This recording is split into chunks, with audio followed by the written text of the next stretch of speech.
سلام، من ملیحم و امروز میخوایم با هم دیگه گرامر present continuous یا زمان حال استمراری رو مرور کنیم. این گرامر یکی از پرکاربردترین و ساده ترین گرامرهای زبان انگلیسیه.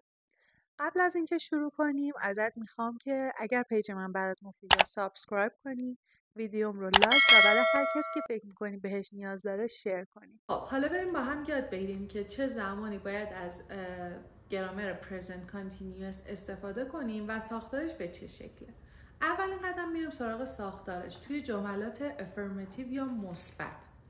Subject plus to be verbs am, is, are plus verb and ing. توی جملات مثبت شما اول subject یا فاعل رو دارید.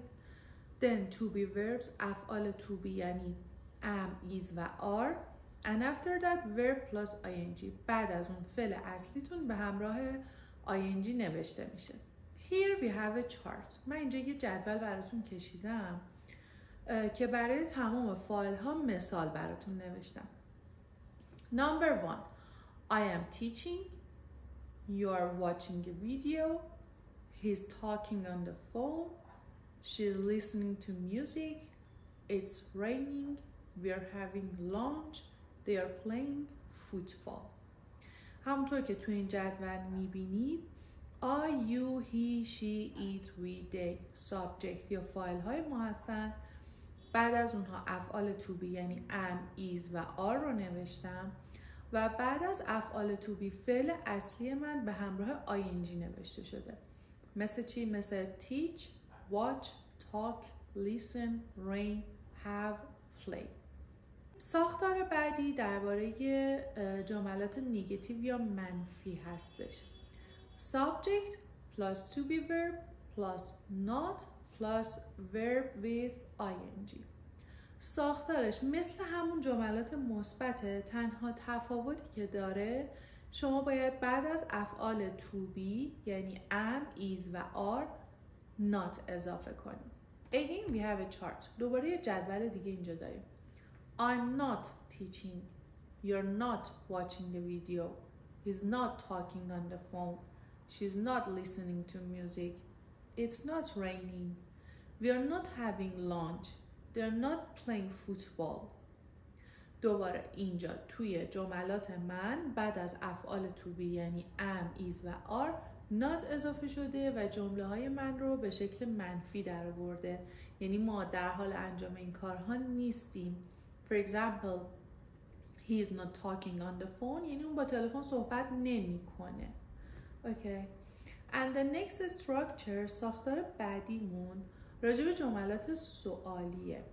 To be verbs plus subject plus verb and ing.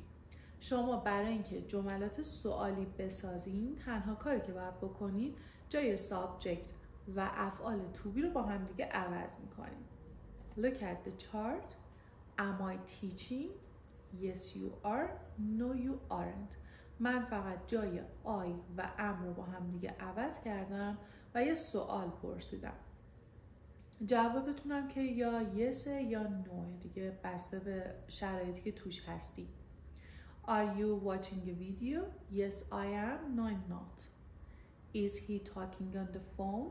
Yes he is. No he isn't. Is she listening to music? Yes she is. No she isn't. Is it raining? Yes it is. No it isn't. Are we having lunch? Yes you are. No you aren't. Are they playing football? Yes they are. No they aren't. ما تا اینجا با ساختار گرامر present continuous آشنا شدیم، هم توی جملات مثبت هم منفی و هم سوالی. Now we want to learn when we should use present continuous. الان میخوایم یاد بگیریم که چه زمانی باید از این ساختار استفاده کنم. We use present continuous to talk about activities at the moment of speaking.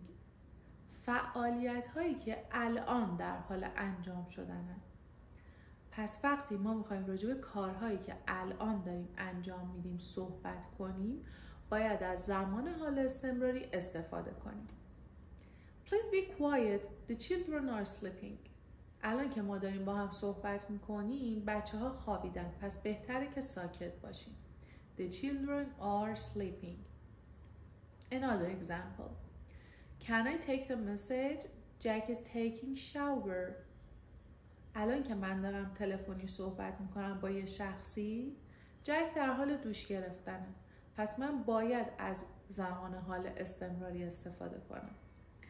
Next one. Future plans and arrangements. وقتی دارید راجع به برنامه‌های آینده و قرار و مدارایی که دارید صحبت میکنید، میتونید از زمان حال استمراری استفاده کنید. Look at my sentences. Sarah is going to new school next month. سارا برای ماه آینده داره میره یه مدرسه جدید. من اینجا میتونم از زمان حال استمراری استفاده کنم. Or he's taking a day off on Tuesday. اون سه شنبه میره مرخصی. دوباره اینجا یه برنامه برای آینده و من از present continuous استفاده کردم. Another point, something which is temporary. چیزی که موقت در حال انجام شدنه، شما میتونید موقع صحبت کردن راجع بهش از زمان حال استمراری استفاده کنید. I'm working in London for 2 weeks. من برای 2 هفته توی لندن کار میکنم. ممکنه من مأموریت رفته باشم و این یه موقعیت موقتیه، من برای همیشه قرار نیست اونجا باشم.